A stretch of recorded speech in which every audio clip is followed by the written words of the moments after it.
দল দল মত ধর্ম বর্ণ সবার ঊর্ধ্বে থেকে আসেন আজকের এই শ্রমিক দিবসে আমরা ঐক্যবদ্ধ এই আমাদের পদা উপজেলা পৌরসভা প্রিয় মানুষ মোহাম্মদ রবিউল ইসলাম, উপস্থিত উপজেলা এবং পৌর বিএনপি নেতৃবৃন্দ, শ্রমিক দলের নেতৃবৃন্দ এবং সমাবেত শ্রমিক ভাইয়েরা, আসসালামু আলাইকুম এবং আদাব।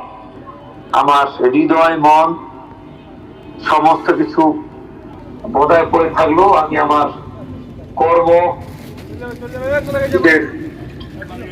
কর্মকাজের প্রয়োজনে আমি আপনাদের সাথে আন্তর্জাতিক শ্রমিক দিবস এই দিনটিকে আপনারা সবাই সব জায়গায় দেশে বিদেশে এবং বিশেষ করে বাংলাদেশে আমাদের কেন্দ্রীয় ভাবে, বিভাগীয় ভাবে, জেলা পর্যায়ে, উপজেলা পর্যায়ে, ইউনিয়ন পর্যায়ে এবং গ্রাম পর্যায়েও আপনারা কিন্তু এটা আপনারা বিশেষ করে একটা উৎসব মুখর পরিবেশে এটা আমরা উদযাপন করার চেষ্টা করেন। এটা ভালো জিনিস, ভালো উদ্যোগ।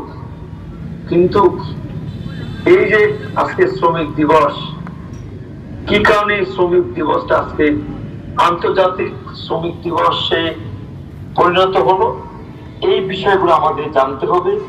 এবং এই যে একটা শ্রমিকের 8 ঘন্টা তাকে বিশেষ করে তাকে কর্মে বা তার কাজে সম্পৃক্ত রাখতে হবে এবং এর পরবর্তীতে তাকে আর কাজে কর্মে সম্পৃক্ত করা যাবে না। কেউ যদি প্রতিটা সেখানে তাকে বাড়তি একটা প্রতি ঘন্টার জন্য তাকে মুনাফা দিতে হবে।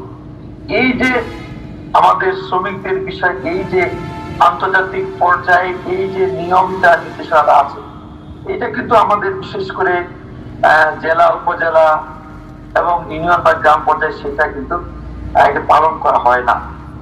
আমি শুধু এটুকুই বলবো, আজকে এই যে শ্রমিক নেতৃবৃন্দকে দল মত ধর্ম বর্ণ সবার ঊর্ধ্বে থেকে আসেন আজকের এই শ্রমিক দিবসে আমরা ঐক্যবদ্ধ হব এবং ঐক্যবদ্ধ হয়ে আমরা শুধু আমাদের দাবিগুলো পালন করার জন্যই আজকের এই শ্রমিক দিবসের স্মরণ করবেন না।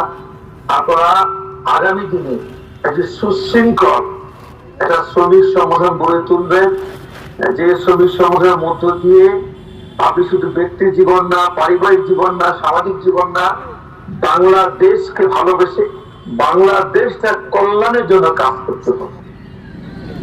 আমি গতকালকে আমাদের মাননীয় প্রধানমন্ত্রী আবার দেখেছেন সংসদের সমাপনী ভাষণে উনি কিন্তু বারবার একটি কথা বলেছেন, এই দেশটাকে ভালোবাসতে হবে এবং এই দেশটাকে ভালোবেসে আমরা আমাদের কর্মযজ্ঞ গুলো পালন করব এবং যার মধ্য দিয়ে আমরা সমৃদ্ধভাবে একটি সুখী সমৃদ্ধ বাংলাদেশ গড়ে তুলব।